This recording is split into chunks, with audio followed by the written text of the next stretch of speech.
we're gonna head right on down into our next our first time-shifted feature match of the day here. We have Spartan the Red versus Spartan the Red living up to their username here versus the L guy. Or All that right, one guy, the one guy. I see Chandra's and I see Pact of Negation. Okay, we're gonna have to pull Pact of Negation up there. This is one of those new direct to historic, or not direct to historic, but one of those non-Amonkhet cards that was added to the format via AKR. Yeah, so Pact of Negation it's a 0-mana counter spell. So obviously very powerful. And the having to pay 5 on the next turn, in paper, this card is fun because if they draw a card, they lose. And that leads to fun and fulfilling gameplay that everyone agrees. But in in in this deck, with all the ramp, often you're left in situations where you just you tap out for your big spell and you just need them to not have it that one turn. And Yep. if they don't have it on that one turn, you'll be able to come back and win. So I think, especially in this matchup where Spartan is trying to resolve the 5-mana Chandras, I think Patrification could be pretty strong. Yeah, not only that too, but in addition to hoping that they don't have it for a turn, impact negation, letting you stop it if they do, it can also be forced through your threats against interactive decks, right? So like you can cast your Ugin on 8 and like, okay, I'm gonna pact of negation your absorb or your neutralize if you're a counterspell deck too. Right, or even just your big planeswalker you're going to try to do on your turn, right? Yep. All Oh right. gosh, I didn't think about that. So pact negation, very similar to something like a Danto Vanguard, like to sit here and give them priority constantly as their opponent casts spells. Oh, this card's awful. This card needs to be banned. We can't. Anything that gives you too much priority, Blaststone, get it out of here. Pact negation, bad for the game. For the sake of for, esports, this card needs to not exist. For the sake of esports. All right. So we have Escape to the Wilds. Escape to the Wilds here, and I think we're really going to see kind of the power of these Field of the Dead decks here. Spartan the Red playing a more mid-rangey red deck as opposed to something aggressive, and Field of the Dead is just kind of king of the mid-range, right? Like the amount of card advantage that allows you to generate is just incredible. Yeah, I mean, here, the L guy just drew 5 cards. Over the next few turns, they're going to get to play every card they just drew. Or, no, they're going to be short 1 because Escape only gives you an extra land jump on the turn you cast it. So they're going to be short 1, but I mean, that's so much card advantage. If they're able to deal with these Chandras who are presenting a bit of a clock, but it's only 3 points per turn, so it shouldn't be too bad. Yep, and I wouldn't be. Let me take a look at Spartan the Red's deck list. A lot of the time, these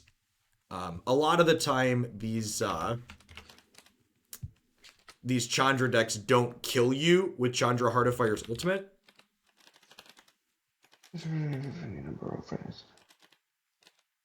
Yeah, I mean, we haven't seen any spells that would do it, right?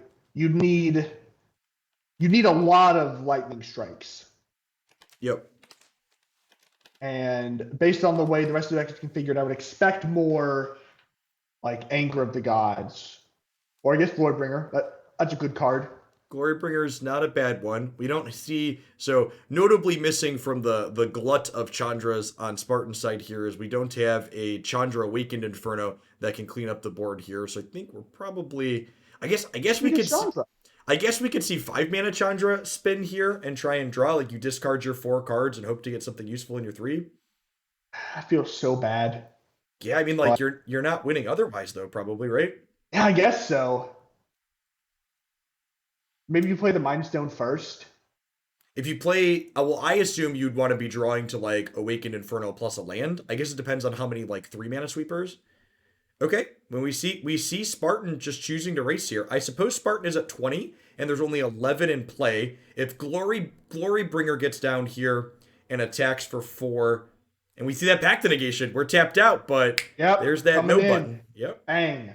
And we see here, like what Nick was talking about, where it's just not a big deal that we had to pay 5 next turn. So we basically just have arbitrary amounts of mana on the Field of the Dead side at this point. Yep. It's, oh, well, had to pay 5 mana. I guess I'll just cast my 5-drop now. We see if I have to. we see Hour of Promise making its stream debut here, finding 2 additional copies of Field of the Dead and generating 6 zombies there for 5 mana. So if you're here on the L guy, do you think you go after the Chandras? Or you think you just go, all right, we're going after Chandras? I think I like hitting the Chandras here because you have lethal zombies next turn anyways. In the event that your opponent sweeps the board, you're gonna rebuild anyways pretty quickly. Sure, sure. All right. So yeah, I mean, the modern red deck, looking at it, didn't even have sweepers to draw to really. Yeah, it looks like there's 2 copies of Chandra Awakened Inferno that we had to start like predicted. Now post board, the red deck's gonna get a lot better here against the field deck. I don't know if a lot better means that the matchup is necessarily good, but it's gonna be less bad than before, right? We see Yep. things like Sweltering Suns, Flame Sweep, Anger of the Gods, Rampaging Ferocodon, Goblin Rune Blaster. Like there are a lot of cards coming in here on the red side. Yeah, and just trimming some of those more medium threats, keeping fight with fire. I guess just no. We still got three. Maybe thinking they're just gonna go kick it for whatever it is, like 10 mana. Let's pull. Send 10 upstairs. I'm about it. No. So Yes. fight with fire is actually we are talking about does that Chandra Five's ultimate win the game? Fight with fire is a card that can actually let you do that, right? It just like lets you 10 ball people with Chandra's ultimate. Yeah, for sure. If because you get 6 mana off the ultimate. Yep. So then if you have 3 mana left in the tank from, just playing the game of Magic, send 10 upstairs. Sure. And Yep. they're keeping 2. They believe, but not too much. All right. So our red player is going to be on the play here, and I think this is almost the best you could ask for on the red side of the board here. Yep. You've got your mountain that deals an extra damage. You've got your 1-drop. You've got your Legion War Boss. I think it's all just actually, I was going to say it's all going to get wiped away by Anger of the Gods, but the L guy does not have red mana. That's true. Yeah, and even so, like they would need to hit running red sources here. So they running red sources, they could still anger on 3 because they could have growth spiral plus a draw step and put those lands into play. But as of right now, it's not looking likely. And they do have the Eldritch Rejuvenator to get in the way a little bit. Maybe chump a Bone Crusher to gain 4. Okay, there's one of the 2 red sources you need if you're on the L guy side of the board here. And now if you're L guy, you don't necessarily know that you need that just yet because the Legion War Boss hasn't happened, but you're going to find out really quickly that's going to be important that you hit these colors. Yeah, and I also think that in this matchup, you either need the Anger of the Gods or it doesn't matter what cards you draw because your opponent's deck isn't doing anything.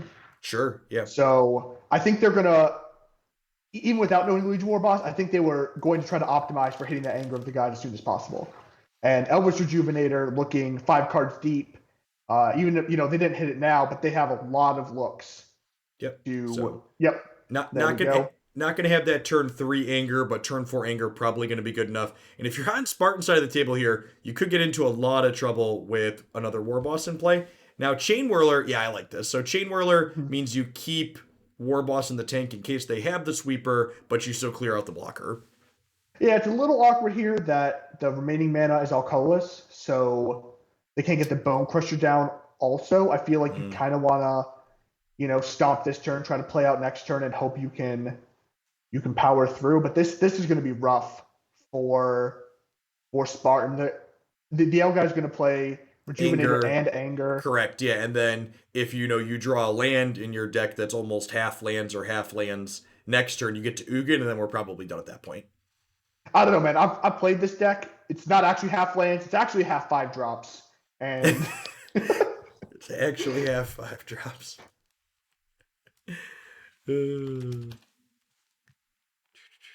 Yeah, I mean, even if you miss on the Ugin, though, you just, I guess I'll draw 5 cards if I have to. There are 32 lands in Luca's Temur land deck here. Do you remember, I feel like when I started playing Magic, the consensus was, if you really want to hit your land drops, you should play 25, 26 lands. And that'll you play 27, you're a crazy person. Yep. And now we're just all right, spells are bad. We don't want any of those. Okay, I mean, we missed on the land, but we have Anger here, so I like the conservative play on the L guy side of the board. They could have gotten greedy and like tried to escape the wilds here, but just guaranteed taking the anger, cleaning out the threat. I think is definitely the better play. Yeah, I think because you only have or two red mana, that's the play you want to make. I think if you could play the anger with any untapped land, I'd probably just risk it. That's fair. Okay, so do you anger the Bone Crusher here? I feel like you do. Yeah, I like this. Is that what they're doing? Yeah. You hit the eighth land, so you've got like the Ugin guarantee rolled up next turn. Yeah. So, yeah, I think, again, it's one of those things where because you're so far ahead, you want to reduce the tension in the game, right? You want to trade off as many resources as possible to make it, because your opponent, Spartan here, is going to need a large number of individual resources in order to beat you. And so Yep. you're trying to prevent that, even if you're not getting the most value, because it doesn't matter. You have an Ugin. Yeah. Ugin is plenty of value. Yep. Ugin the Spirit Dragon here, powerful card that was not in AKR, but definitely a format staple. Gonna get to end the game, sweeps the board, deals damage, threatens to gain a bunch of life if it gets to ultimate. Yeah, and something I didn't realize until I played Ugin in this format was he takes up the ultimate fast. Correct. Yep. Yeah, I feel like there's more instances in this format than in other formats where you like don't have to down tick him the turn he comes into play. Like Mhm. bolting something's often good enough, or like the other things like the angers in this case kept the board clean that the bolt was fine. Yeah, and also in the mirror, there's a lot of just minusing Ugin on 0 every turn just to reset all the zombies. Sure. Yeah. I definitely think Ugin is one of the. It's before Hour of Promise for the end of the format. I actually think Ugin was the best ramp payoff, and I think even with Hour of Promise, it's number two, very closely behind Field. Yeah.